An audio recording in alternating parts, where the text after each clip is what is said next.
আসসালামু আলাইকুম রহমতুল্লাহি ওয়া বারাকাতুহু। হ্যালো এভরিওয়ান, সবাই কেমন আছেন? আশা করছি আপনারা সবাই অনেক বেশি ভালো আছেন and welcome to my another new video.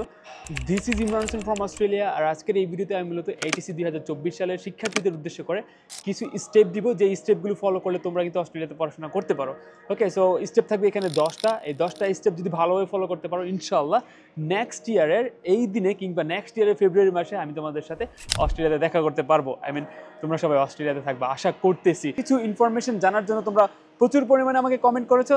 So আমি তোমাদের কমেন্টগুলো সবগুলো পড়েছি। সময় স্বল্পতার কারণে হয়তো বা ওইভাবে রেসপন্স করতে পারিনি, বাট আজকের এই ভিডিওতে আমি তোমাদেরকে 10টা অ্যামেজিং স্টেপ বলবো, যে স্টেপসগুলো তোমরা যদি ফলো করো ইনশাআল্লাহ তোমরা অস্ট্রেলিয়াতে এসে পড়াশোনা করতে পারবা, তোমাদের মনের আশাগুলো পূরণ করতে পারো। ভিডিওটি শুরু করার আগে আমি মূলত আমাদের শহীদ ভাইদের কথা স্মরণ করছি, যারা তাদের রক্ত এবং প্রাণের বিনিময়ে আমাদের দেশকে স্বাধীন করেছে দ্বিতীয়বার। জুলাই এবং অগাস্টে আমরা দেখেছি কি ভয়াবহ একটা নৃশংসতা হয়ে গিয়েছিল আমাদের দেশে, এবং এর পাশাপাশি আমাদের দেশ কিন্তু পুনরায় স্বাধীন হয়েছে। পাশাপাশি তোমাদেরকে ধন্যবাদ জানাচ্ছি, জেনারেশন জেড, এইচএসসি 2024 এবং আদার্স যারা স্টুডেন্ট আছো সবাইকেই ধন্যবাদ জানাচ্ছি। কারণ তোমাদের যেই আত্মত্যাগ, তোমাদের যেই মনোবল ছিল এই দেশকে স্বাধীন করার, ওইটার কারণে কিন্তু আজকে মূলত আমরা দেশকে স্বাধীন করতে পেরেছি। সো আশা করতেছি এই দেশ স্বাধীনতাটাকে তোমরা ধরে রাখবা, সবসময় ভালো এবং ন্যায়ের পথে চলে দেশকে সামনের দিকে এগিয়ে নিয়ে যাবা। অলরাইট এভরিওয়ান, সো চলো আজকে আমাদের ভিডিওটা শুরু করা যাক। ওকে, সো তোমরা তো জানো যে অস্ট্রেলিয়াতে আসার জন্য তোমাদের অনেক ধরনের স্টেপস মাথায় রাখতে হবে। ওই স্টেপসগুলো 1 বাই 1 পূরণ করার পরে কিন্তু তুমি অস্ট্রেলিয়াতে এসে পড়াশোনা করার চান্স পাবা। ইটস নট লাইক দ্যাট যে তুমি জাস্ট মুখে বললা আর হচ্ছে অস্ট্রেলিয়াতে চলে আসলা। So now I would like to talk about step number 1, যে স্টেপটা তুমি এখন নিতে পারো।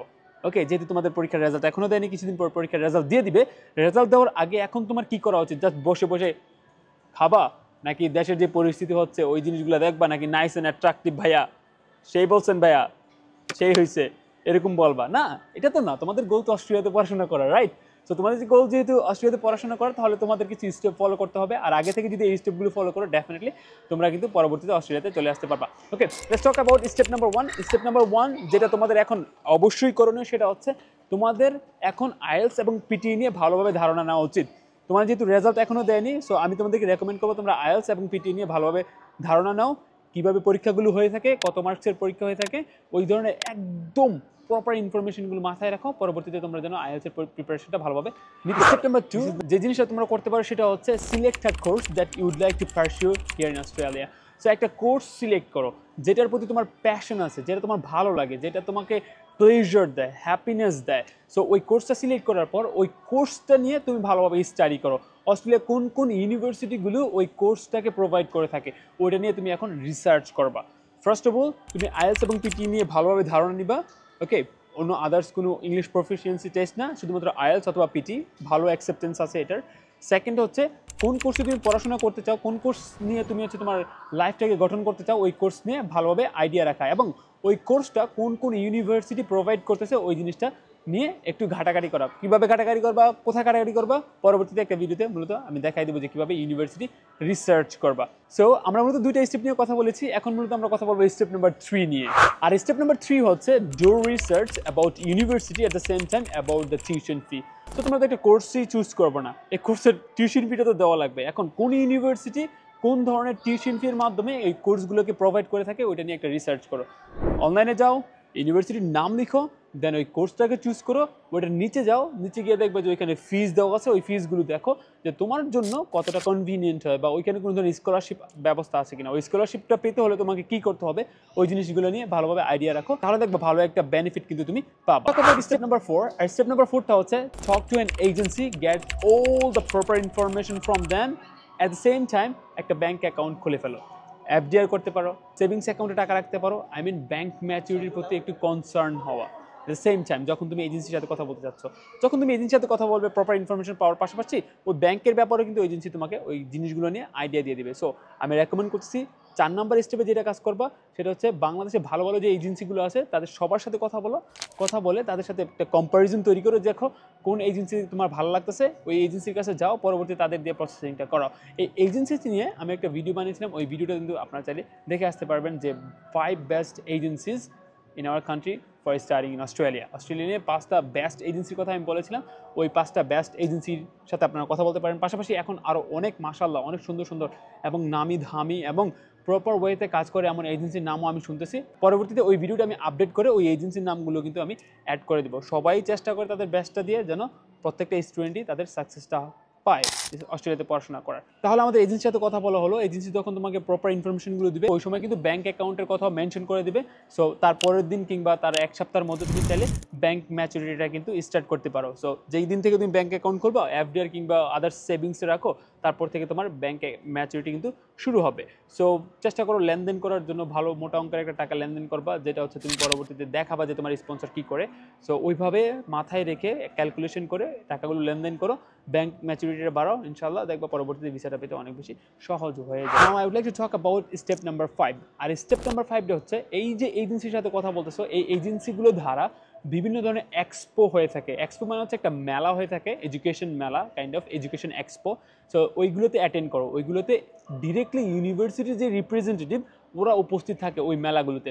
তাদের সাথে কথা বলো ইন ডিটেলসে, তোমার কী ধরনের স্কলারশিপ পাবা, কবে নাগাদ তোমার অ্যাপ্লিকেশনটা প্রসেসিংটা চালু করতে হবে, কবে তুমি ভিসা পাওয়ার সম্ভাবনা আছে, এই যে যাবতীয় কোয়েশ্চেন্সগুলো আছে ওই ইউনিভার্সিটি রিপ্রেজেন্টেটিভ তাকে জিজ্ঞাসা করো, তার থেকে আরও বেশি আইডিয়া নাও। এমন অনেকগুলো রিপ্রেজেন্টেটিভ পাবা, তাদের সবার সাথে তুমি কথা বলতে পারো। সো আমি কিন্তু অনেকগুলো এক্সপোতে গিয়েছিলাম, অনেক আইডিয়া হয়েছে, অনেক অনেক অনেক আইডিয়া, অনেক ইনফরমেশন পাবা তাদের কাছ থেকে, তাদের সাথে কথা বলো। এটা হচ্ছে স্টেপ নাম্বার 5। যেহেতু এখন তুমি ফ্রি, এই কাজগুলো তুমি চাইলেই করতে পারো। খোঁজ খবর নাও যে কোন এজেন্সির থ্রুতে একটা এক্সপো হতে যাচ্ছে, ওইখানে গিয়ে দেন হচ্ছে কথা বলো। Let's talk about step number 6। আর স্টেপ নাম্বার 6 হচ্ছে এই যে ফার্স্ট স্টেপে আমরা যা করেছি, আইএলস এবং পিটি সম্পর্কে ভালোভাবে ধারণা নিয়েছি। আমি মনে করছি যে ওই স্টেপ থেকে শুরু করে তোমরা হচ্ছে আইএলসের প্রিপারেশনটা নিয়ে ফেলেছো। এখন স্টেপ নাম্বার 6 হচ্ছে তুমি আইএলসের পরীক্ষা দিয়ে ফেলো, অথবা পিটির পরীক্ষা দিয়ে একটা ভালো ব্যান্ডেজ করে আনার ট্রাই করো। বিলিভ মি, তুমি যদি ভালো ব্যান্ডেজ করে আনতে পারো তাহলে তোমার নিজের প্রতি কনফিডেন্স আসবে। পাশাপাশি এখানকার যে সোশ্যাল লাইফ, সেই সোশ্যাল লাইফে কিন্তু নিজেকে ভালোভাবে অ্যাডজাস্ট করে নিতে পারবা। সো আইএলসের ব্যান্ডেজ কিন্তু খুবই ক্রুশাল তোমার নিজের কনফিডেন্সের জন্য, ইংলিশে ভালোভাবে খুব সুন্দর ওয়েতে ভালো মানুষের সাথে কথা বলার জন্য। Let's talk about step number 7। আর স্টেপ নাম্বার 7-এ আমি যেই বিষয়টা নিয়ে আলোচনা করতে চাচ্ছি, যেটা তোমরা করতে পারো, সেটা হচ্ছে তোমরা ইউনিভার্সিটি চুজ করতে পারো। ওকে, যে এখানকার এই ইউনিভার্সিটি আমি পড়াশোনা করতে চাই, কারণ তারা হচ্ছে বেস্ট সার্ভিসটা দিচ্ছে। এই ইউনিভার্সিটি সম্পর্কে ভালো ধারণা এবং খারাপ ধারণাগুলো নিতে পারো, পাশাপাশি অন্যান্য ইউনিভার্সিটির সাথে কম্পেয়ার করো, যেন পরবর্তীতে জিএসটি কিংবা জিটি ক্লিয়ারেন্সের জন্য ফোন কল আসলে ভালো ইনফরমেশন দিতে পারো যে কেন তুমি এই ইউনিভার্সিটি চুজ করলে। অ্যাট দ্য সেম টাইম চেষ্টা করো ওই ইউনিভার্সিটি কোন লোকেশনে আছে ওই সম্পর্কে ভালো আইডিয়া রাখার। সো ফর এক্সাম্পল, তুমি সুইনবার্ন ইউনিভার্সিটি অফ টেকনোলজিতে আসতে চাচ্ছ, যেটাতে আমি পড়াশোনা করতেছি। তো Swinburne university of technology definitely হথর্নে অবস্থিত আছে। সো হথর্নে যেহেতু অবস্থিত, এটা হচ্ছে মেলবোর্নে। সো এইখানকার যে পরিবেশ, এই পরিবেশে তুমি অ্যাডজাস্ট হতে পারবা কিনা, কালচার কীরকম, এই ধরনের যে ইনফরমেশনগুলো আছে ওই ইনফরমেশনগুলো নিয়ে তুমি কিন্তু ভালোভাবে রিসার্চ করতে পারো। সো ফর এক্সাম্পল, মেলবোর্ন কিন্তু ওয়ার্ল্ডের একটা বেস্ট প্লেস যেখানে মানুষ বসবাস করে শান্তি পায়। হ্যাঁ, আমিও আসলে বসবাস করে শান্তি পাইতেছি, অনেক শান্তি। Okay, that's the thing. So definitely you will have a clear idea about that particular location and about the university at the same time. তো এই ছিল মতো স্টেপ নাম্বার 7, যে ইউনিভার্সিটি চুজ করো আর ইউনিভার্সিটির লোকেশনটা কোথায় ওইটা নিয়ে ভালোভাবে স্টাডি করো, সো দ্যাট তুমি যেন জিএসটি এবং জিটি ক্লিয়ারেন্সের জন্য ভালোভাবে নিজেকে প্রস্তুতি করতে পারো। So let's talk about step number 8। আর স্টেপ নাম্বার 8টা হচ্ছে এখন এজেন্সিকে গিয়ে বলো যে ভাইয়া আমি হচ্ছে রেডি, আমার ইউনিভার্সিটি আমি চুজ করে ফেলেছি, লোকেশন চুজ করে ফেলেছি, পাশাপাশি আমি জানি আমার টিউশন ফি কত, আমার সব কিছু সম্পর্কে একটা ওভারঅল ধারণা আছে, এবং আমার পিটি এবং আইএলটিএস স্কোর আছে। এখন ভাই আপনি কাইন্ডলি অ্যাপ্লাই করে দেন। সো তারা কিন্তু অ্যাপ্লাই করে দেবে অফার লেটারের জন্য। ইনশাল্লাহ কয়েকদিনের মধ্যে তুমি অফার লেটার পেয়ে যাবা। ডিরেক্টলি এজেন্সির কাছে যাও, তাদেরকে বলো আই এম রেডি, দেন হচ্ছে তুমি তোমার অফার লেটারের জন্য অ্যাপ্লাই করা শুরু। Let's talk about step number 9। আর স্টেপ নাম্বার 9 অবশ্যই crucial, that's because step number 9-এ কিন্তু তোমার ডিপেন্ড করে যে তুমি ভিসা পাবা কি পাবা না, বা ওই ভিসা পাওয়ার পর্যন্ত তুমি যেতে পারবা কি যেতে পারবা না। কারণ স্টেপ নাম্বার 9-এ হয় জিটি ক্লিয়ারেন্সের জন্য তোমার কাছ থেকে কিছু ডকুমেন্টস চাবে, অথবা তোমাকে কল করবে, কল করে সিউরিটি নিবে যে তুমি আসলেই কি একজন প্রকৃত স্টুডেন্ট কিনা, যে কিনা অস্ট্রেলিয়াতে এসে পড়াশোনা করতে চাও, তোমার কি ইউনিভার্সিটি সম্পর্কে ভালো ধারণা আছে কিনা, তোমার টিউশন ফি সম্পর্কে ভালো ধারণা আছে কিনা, এই জিনিসগুলো সম্পর্কে তোমার থেকে জানার জন্য হয়তো বা কল করতে পারে। এটা হচ্ছে স্টেপ নাম্বার 9-এ, যেটাকে বলা হয় জিটি ক্লিয়ারেন্স। এখন এটাকে কনভার্ট করে বানানো হয়েছে জিএসটি, মানে জেনুইন স্টুডেন্ট টেস্ট। তো জিএসটি টেস্টের জন্য হয়তো বা তোমাকে অ্যাম্বাসিতে যেতে হতে পারে, অ্যাম্বাসিতে গিয়ে হচ্ছে হয়তো বা মুখে একটা conversation, I mean kind of casual conversation হতে পারে, যেখানে তোমাকে জাস্ট বেসিক কিছু কোয়েশ্চেন্স করবে যে তুমি কেন এই ইউনিভার্সিটি চুজ করলা, তোমার স্পন্সরকে, এই স্পন্সর কীভাবে ব্যাকআপ দিবে, তারপর হচ্ছে তোমার কেন গ্যাপ পড়লো, এই ধরনের জিনিসগুলো নিয়ে মতো হয়তো বা কথা বলতে পারে। এই ছিল মূলত step number 9। And last but not the least, যে বিষয়টা নিয়ে অবশ্যই কাজ করবা, সেটা হচ্ছে try to develop your skills. তোমার স্কিলসগুলো যত বেশি পারো ডেভেলপ করো।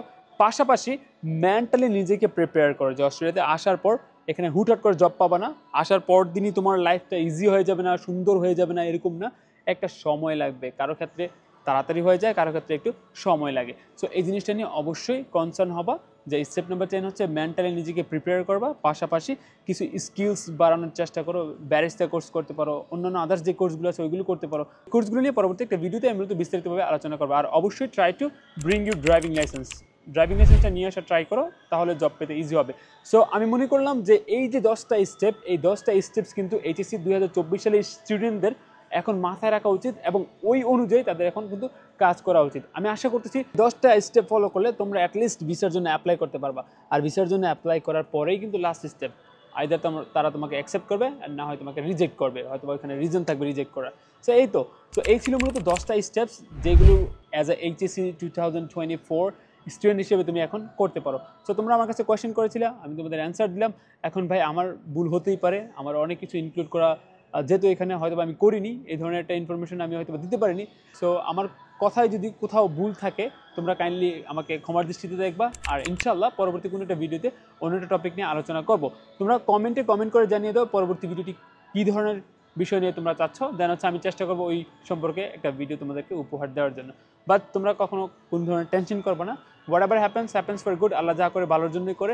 তো তোমার কপালে যদি অস্ট্রেলিয়া লেখা থাকে, অস্ট্রেলিয়া যে আসলেই তুমি একদম পুরা হয়ে যাবে তাও কিন্তু না। এখানে আসার পর অনেক স্ট্রাগল করতে হয়, নিজেকে অনেক কন্ট্রোলে রাখতে হয়, পাশাপাশি হচ্ছে এই পরিবেশের সাথে অ্যাডজাস্ট করে খাবার দাবার নিজে রান্না করা, অনেক স্ট্রাগল আছে।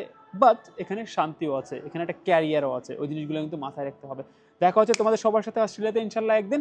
আর জাস্ট আমাকে জানাও তোমাদের আর কোন কোন ধরনের ইনফরমেশন দরকার হবে। সো দেখা হচ্ছে অন্য একটা ভিডিওতে। আসসালামু আলাইকুম রহমতুল্লাহি ওয়া বারাকাতুহু।